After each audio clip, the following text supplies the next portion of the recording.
నడిచినా కూర్చున్నా మోకాళ్ళ నొప్పులు వస్తున్నాయా? ప్రాణ పెయిన్ క్లినిక్ లో అధునాతన చికిత్సతో మోకాళ్ళ నొప్పులు తగ్గించుకోండి. హాయ్ హలో నమస్తే, welcome to #1 news channel digital Manam TV. నేను మీ లాస్యా. ప్రస్తుతం మనతో పాటు political analyst and senior journalist DV Srinivas garu ఉన్నారు. నమస్కారం శ్రీనివాస్ గారు. నమస్తే. సో తెలంగాణ ఎలక్షన్స్ మనకు తెలిసిందే, అసలు చాలా డిఫరెంట్గా ఎవరు ఊహించని విధంగా రిజల్ట్స్ వచ్చాయి. ఓకే, అవన్నీ పక్కన పెట్టేసి ఇప్పుడు మళ్ళీ వెంటనే పార్లమెంట్ ఎలక్షన్స్ కూడా వచ్చేసాయి. ఇందులో టీఆర్ఎస్ ప్రభుత్వంలో పార్లమెంట్ ఎలక్షన్స్కి వెళ్ళడానికి అభ్యర్థులు ఎవరూ లేరు, కేవలం వాళ్ళ ఫ్యామిలీ మెంబర్స్ మాత్రమే. కేటీఆర్ గారు కావచ్చు, కల్వకుంట్ల కవిత గారు కావచ్చు, హరీష్ రావు కావచ్చు, కేవలం ఫ్యామిలీ మెంబర్స్ మాత్రమే పోటీ చేస్తున్నారు అని వింటున్నాము. ఇది ఎంతవరకు వాస్తవం అండ్ ఎలా జరుగుతున్నాయి పార్లమెంట్ ఎలక్షన్స్ యొక్క సన్నాహాలు కానీ సిద్ధాలు కానీ ఎలా ఉంది?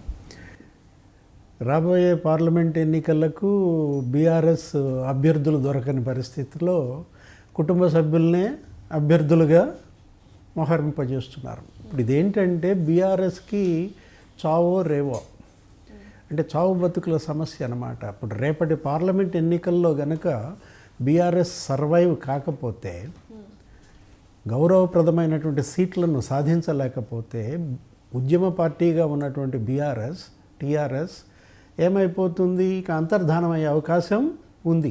ఎందుకంటే ఒకవైపేమో బీజేపీ భూతం మింగేయాలని చూస్తోంది, మరోవైపు కాంగ్రెస్ పార్టీ దెబ్బతిన్న పులి. ఎందుకంటే ఇంతకుముందు కాంగ్రెస్ పార్టీ నష్టపోయింది. ఎవరు? కాంగ్రెస్ని మింగేయాలని కేసీఆర్ చూశారు. 42 మంది ఎమ్మెల్యేలను లాగేశారు. ఏది? అటు 2014లో కావచ్చు, 2019లో కావచ్చు. రేవంత్ రెడ్డి ఆ లిస్ట్ అంతా చదివేవాడు. ఇప్పుడు ఛాన్స్ దొరికితే మింగడానికి కాంగ్రెస్ సిద్ధంగా ఉంది. ఒక పులి సింహంలాగా బీజేపీ కూడా మింగేయటానికి సిద్ధంగా ఉన్నప్పుడు బీఆర్ఎస్ ఏం చేయాలా? 2 క్రూర మృగాల మధ్య తనొక క్రూర మృగంగా మారాలి, ధీటుగా తలపడాలి. బీఆర్ఎస్ పార్టీ యొక్క యూనిటీ అనేది ప్రశ్నార్థకంగా మిగిలిందా? జరుగుతోంది. పరిణామాలు అలా వస్తున్నాయి. మనం ఏంటంటే తోసుకు వస్తున్నటువంటి పరిణామాలను చూస్తే మొన్నటి ఓటమి గుక్క తిప్పుకోలేని పరిస్థితిలో వెంటనే వచ్చి పడుతోంది పులి మీద పుట్రలాగా పార్లమెంటు ఎన్నికలు. ఏది? ఇంకా గాయాలు మానలేదు. అసెంబ్లీకి అయినటువంటి గాయాలు, పుండ్లు, రక్తం ఓడుతూనే ఉన్న పరిస్థితుల్లో కట్లు కట్టుకునే దీంట్లో వాళ్ళు ఉన్నప్పుడు రేపు పార్లమెంటుకి మరి ఎన్నికలకి సిద్ధం కావాలంటే 3వ తారీఖు నుంచి వర్కింగ్ ప్రెసిడెంట్ కేసీఆర్ రివ్యూ సమావేశాలు కూడా పెట్టారు. 21వ తారీఖు దాకా ఒక్కొక్క పార్లమెంటు ఒక 50 మందిని ఏమో పిలిపించేటట్టుగా, అక్కడ గతంలో మొన్న ఎన్నికల్లో ఓటమి పోస్ట్ మార్టం, ఎందుకు ఓడిపోయాం, ఏంటి కారణాలేంటి, వాటిపైన కొంతసేపు చర్చ, తర్వాత రాబోయే ఎన్నికలకు వాళ్ళని సమాయత్తం చేయటం. ఈ పరిస్థితుల్లో కుటుంబ సభ్యులే అభ్యర్థులుగా దిగటమే సముచితం. ఎందుకంటే ఇక అమీతుమి తేల్చేసుకోవటమే. అటు ఆర్థిక బలం, ఇటు అంగబలం పుష్కలంగా కేసీఆర్ కుటుంబానికి ఉన్నప్పుడు కేసీఆర్ ఏం చేయాలా? ఆయన జహీరాబాద్ ఎంపీగా వేసేయటమే. కామారెడ్డిలో ఎక్కడ కంటెస్ట్ చేశారు కదా. అట్లాగే హరీష్ రావు ఉన్నారు సిద్దిపేట, ఆయన ఏం చేయాలి? ఆ మెదక్ ఎంపీగా దిగాల. దిగకపోతే కష్టం. ఇప్పుడు సిరిసిల్ల ఎవరు ఆలోచనలో ఉన్నారంటారా? వాటి ఏర్పాట్లు విజయమో వీరస్వర్గమో తలపడకపోతే పార్టీ అంతర్ధానం అయిపోయే పరిస్థితుల్లో వీళ్ళు గజ్జె కట్టాల్సిందే. ఈ 5గురు కూడా. ఎవరు? సిరిసిల్ల ఆయన కేటీఆర్ ఏం చేయాలా? ఆయన అక్కడేసేసేయాలా, ఎంపీగా దిగాలి అక్కడ పోటీకి. ఇప్పుడు లేకపోతే కష్టం అన్నమాట. అప్పుడు ఈ ముందు ఎవరు? మన కవిత నిజామాబాద్ ఎంపీగా వేసుకోవాలా. ఆయన బోయినపల్లి వినోద్ ఉంటాడు, వరంగల్కి వేసుకోవాలా. వేసి క్యాడర్లో ఉత్తేజం రావాలి, మళ్ళా పునర్వైభవం తెచ్చుకోవాలి. ఆషామాషి అభ్యర్థుల్ని పెడితేనో, గతంలో పోటీ చేసిన ఎంపీలనే పెడితేనో కాంగ్రెస్ని తట్టుకోవటం కష్టం. ఎందుకంటే కాంగ్రెస్ ఇవాళ ఉత్సాహంగా ఉంది. గెలుపు ఉత్సాహంతో పరవళ్ళు తొక్కుతున్నటువంటి పరిస్థితుల్లో ఉన్న బీఆర్ఎస్ క్యాడర్ కూడా కాంగ్రెస్కి మళ్ళీ అవకాశం ఉంది.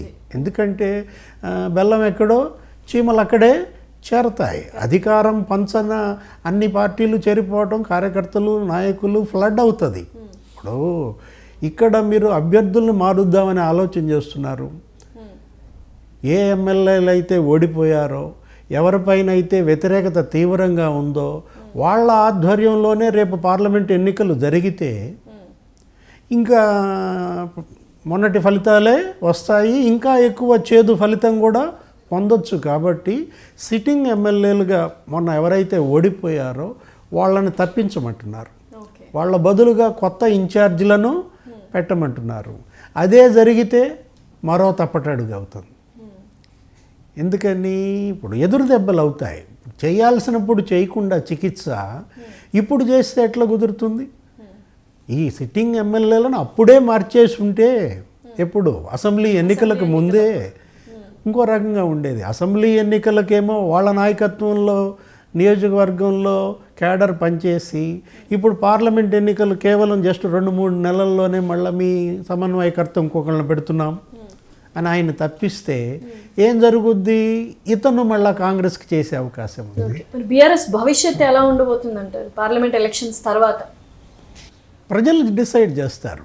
ఎందుకంటే తెలంగాణ ప్రజలు బీఆర్ఎస్కి గనక మనం ముందే అనుకున్నాం, ఏది ఒక గౌరవప్రదమైన సీట్లు కనుక ఇవ్వకపోతే, కనీసం 5-6 ఎంపీ సీట్లు కూడా కనుక రాకపోతే బీఆర్ఎస్ మనుగడే ప్రశ్నార్థకంగా మారుతుంది. ఇప్పుడు మొన్న అసెంబ్లీ ఫలితాలు చూశారు, ఎన్ని వచ్చాయి? 39 సీట్లు వచ్చాయి.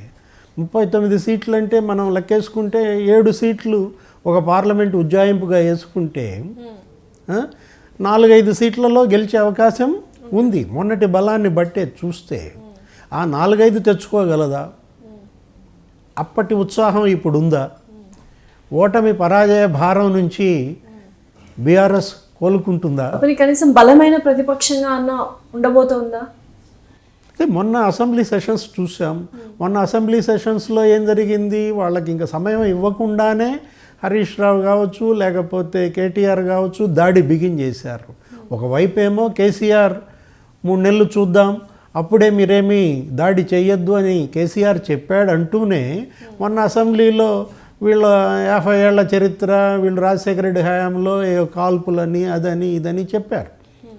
కాంగ్రెస్ని వాళ్ళు ఢీకొనటానికి ఈ సెషన్సే ఉత్తమం అనుకున్నారు. అది కాస్త బూమ్రాంగ్ అయింది. ఏం జరిగింది? ఎదురుదాడికి గురయ్యారు. మేము గెలిచి 10 రోజులు కాలేదు, అప్పుడే మేమేం చేశారు? ఏంటి 6 గ్యారెంటీలు అమలు చేశారా, 412 హామీలు అమలు చేశారా అని అంటున్నారంటే అక్కడే వీళ్ళు కాస్త డిఫెన్స్లో పడ్డారు. ఎవరు? బీఆర్ఎస్. ఈ పరిస్థితుల్లో క్యాడర్ని కాపాడుకోవాలి, లీడర్స్ని కాపాడుకోవాలి. సెకండ్ క్యాడర్ జారిపోయే అవకాశం ఉంది. సమన్వయకర్తలను మార్చినా జారిపోతారు, మార్చకపోయినా జారిపోతారు. అంటే జారిపోవటం అనేది తథ్యం. ఎందుకని? రాబోయే 5 ఏళ్ళు కాంగ్రెస్సే ఇక్కడ మరి మొనార్క్. బట్ పార్లమెంట్ ఎలక్షన్స్ అనేది కీలక పాత్ర అయితే పోషిస్తుంది బీఆర్ఎస్ యొక్క మనుగడకి. అంటే కల్వకుంట్ల కుటుంబ సభ్యులే రేపటి ఎంపీ అభ్యర్థులుగా దిగితే, అమీతుమి తేల్చుకుంటే, నలువైపులా హరీష్ రావు ఒకవైపు, కేటీఆర్ ఒకవైపు, కేసీఆర్ ఒక చోట, కవిత ఒక చోట, సంతోష్ ఒక చోట మొత్తం దించితే ఏ ఫ్యామిలీ రూల్ అనే ఆరోపణలతో ఇవాళ వాళ్ళు ఓడిపోయారో అదే ఫ్యామిలీని ప్రజల ముందు పెట్టి మళ్ళీ ఆమోదం పొందాలా. అలా పొందితేనే కాబట్టి ప్రజలకు వ్యతిరేకత అయింది. మరి అదే ఫ్యామిలీ రూల్తో వస్తే గెలుస్తారంటారు? అది ప్రజలు తెలుస్తారు. ఎందుకంటే నిర్ణయం ఈ కుటుంబానికి తెలంగాణ ప్రజలకి మధ్య ఫైట్ నడుస్తుంది కూడా వీటి మధ్యే. ఎవరు? ఈ పరిస్థితుల్లో వాళ్ళ జెనిటీని ప్రూవ్ చేసుకోవాలి. ఏది? మా కుటుంబ సభ్యులు ఎటువంటి తప్పు చేయలేదు, మేము ఎటువంటి అవినీతి కుంభకోణాలకు పాల్పడలేదు, మేము సచ్చరితులం అని రుజువు చేసుకోవాలంటే ఎన్నికల బరిలోనే దిగాల కుటుంబ సభ్యులు. వాళ్ళే కనుక దిగితే క్యాడర్లో ఫీలింగ్స్ కూడా పెరుగుతాయి, రౌజింగ్ ఫీలింగ్స్ ఉంటాయి. ఆ పునరుత్తేజం కనుక రాకపోతే బీఆర్ఎస్కి పునర్వైభవం అసాధ్యం. చూద్దాం సార్, మరి నిజంగానే పార్లమెంట్ ఎలక్షన్స్ అనేది బీఆర్ఎస్ యొక్క ఉనికిని చాటాలో లేకపోతే నిజంగానే ఉనికి ప్రశ్నార్థకంగా మారుతున్న పార్లమెంట్ ఎలక్షన్స్ మనం డిసైడ్ చేస్తాయి. వెయిట్ చేద్దాం. Thank you. నమస్తే.